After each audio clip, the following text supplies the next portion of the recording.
जड़े साधु पहुँचिली गोटे राज्य जार राजा थिले महागर्वी और उद्धत।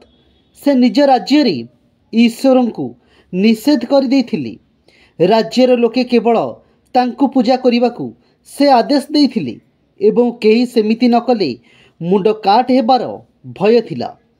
साधु को देखि राजा ताच्छल्य करी कहिले, तुमे जणे फकीर, अच्छा तुमे काहेकि तुच्छारे ईश्वर को डाकुछ?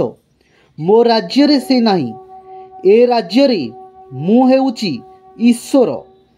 तुमे तो ताकू सर्वशक्तिमान बोली कुह, किंतु काहीं से तो मोर किछि अनिष्ट करि पारु नाही।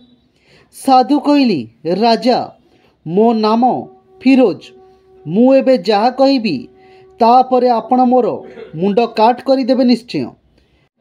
आपण कहउछंती जे आपण ए राज्यर सर्वशक्तिमान, किंतु ए राज्यर बाहर आपणकर टिके भी मूल्य नहीं। किंतु मो ईश्वरर सम्मान सारा पृथ्वी रे अछि, से ही सर्वशक्तिमान। किंतु से ओ आपण ए दुहींक भितरे आकाश पाताल फरक। से सर्वशक्तिमान होई भी ता सहित अमत कले, ताकू गाली कले, तार निंदा अपवाद कले भी से किछि कहे नहीं। से अधिकारटी देइछि, सेथिपाई तो आपण अबाध जथेचाचार करी भी भलरे बंची रहिछंती।